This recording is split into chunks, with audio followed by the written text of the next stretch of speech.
Hello viewers, welcome back to our channel. ఈరోజు మన recipe వచ్చి ఏంటంటే చికెన్ గ్రేవీ కర్రీ అండి. టేస్టీగా అండ్ ఎమ్మీగా ఎలా చేసుకున్నామో ఈ వీడియోలో చూసేద్దాం రండి. అసలు కర్రీ చూస్తేనే ఎంత ఎమ్మీగా ఉందో అర్థమైపోతుంది కదండి. ఇది ఎప్పుడు ఒకేలా కాకుండా మనం అప్పుడప్పుడు డిఫరెంట్ స్టైల్లో కానీ చేస్తూ ఉంటామంటే మనకు కూడా ఒక్కొక్కసారి ఒక్కొక్కలా చేసుకుంటే మనకి ఇంకా తినాలి అనిపించే విధంగా కర్రీ అనేది ఉండాలండి. ఈ కర్రీ కూడా సేమ్ అంతే టేస్టీగా ఉంటుంది. చాలా అంటే చాలా బాగుంటుంది. ఒకసారి మీరు ట్రై చేయండి. చాలా సింపుల్గా అయితే అయిపోతుందండి. అలాగే ఫస్ట్ టైం నా ఛానల్ చూసే వాళ్ళైతే please to subscribe my channel and support me. Like చేసి షేర్ చేయండి. నెక్స్ట్ వచ్చేసి మనం కర్రీలోకి అయితే ప్రాసెస్లోకి వెళ్ళిపోదాం. వచ్చేసేయండి. ఫస్ట్ అయితే చికెన్ని నీట్గా కడిగి పక్కన పెట్టుకోవాలి. అందులో కొంచెం పసుపు, ఉప్పు, కారం, ధనియా పౌడర్ అండ్ కొంచెం chicken masala, garam masala and ginger garlic paste అయితే వేసి బాగా మ్యారినేట్ చేసి పక్కన పెట్టుకోవాలండి.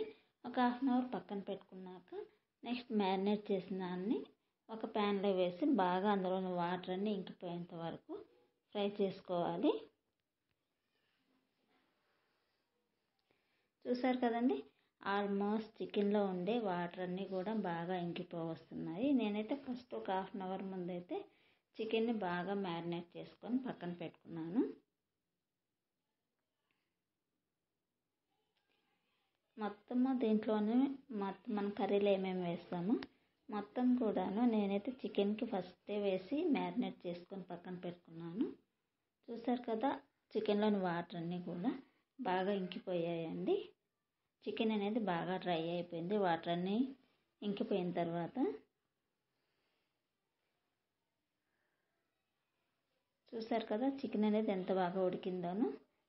నెక్స్ట్ వచ్చేసి నేను దానికి కావాల్సిన ఆనియన్ అండ్ టమోటా అండి.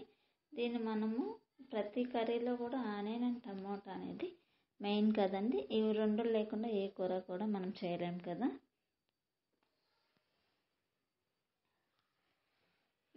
నెక్స్ట్ మనము కర్రీ ప్రాసెస్లోకి వెళ్ళిపోదామండి.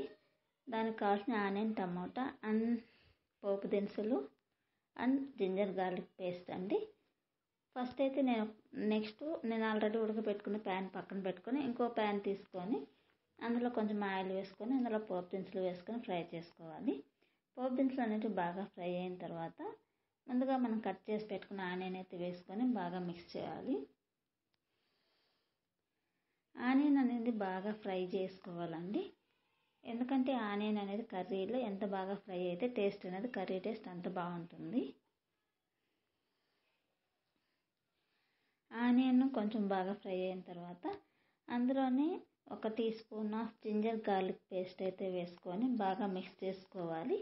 పచ్చివాసన పోయేంత వరకు అయితే బాగా ఫ్రై చేయాలండి జింజర్ గార్లిక్ పేస్ట్ని.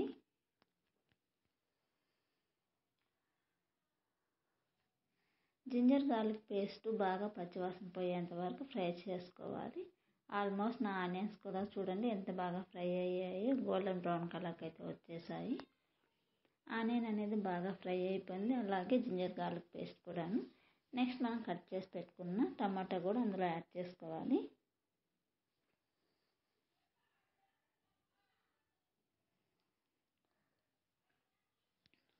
టమాటా అనేది యాడ్ చేసి బాగా మిక్స్ చేసి టమాటా అనేది బాగా మగ్గేంత వరకు బాగా మగ్గనివ్వాలి టమాటాని. అందులోనే కొంచెం సాల్ట్ యాడ్ చేసుకోవాలండి. మనం ఆల్రెడీ చికెన్లో అయితే సాల్ట్ మొత్తం కూడా యాడ్ చేసాము. మళ్ళీ మనం కర్రీలో కూడా యాడ్ చేసుకోవాలి. ఇలా యాడ్ చేసుకోవడం వల్ల కర్రీ టేస్ట్ అనేది చాలా బాగుంటుంది. ఒకసారి మీరు కూడా కంపల్సరీ ట్రై చేయండి. టమాటా అనేది బాగా మగ్గిన తర్వాత చూసారు కదండి ఎంత బాగా మగ్గిందో.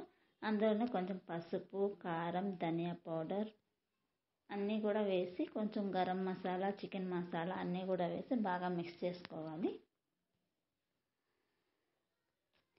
కర్రీ చూడండి ఎంత కలర్ఫుల్గా కనిపిస్తుందో కదా. అసలు కర్రీ అంతా కూడా బాగా మిక్స్ అయిపోయి బాగా చూడండి ఆల్మోస్ట్ పసుపు కారం అన్నీ కూడా వేసేసాం కదా మనము.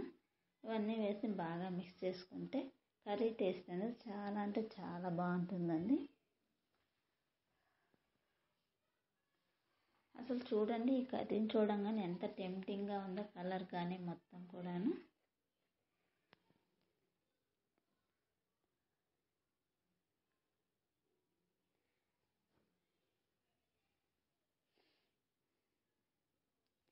నెక్స్ట్ వచ్చేసి మనం ఈ కర్రీ అంతా కూడాను బాగా ఆల్మోస్ట్ మన కర్రీ అయితే అయిపోయింది.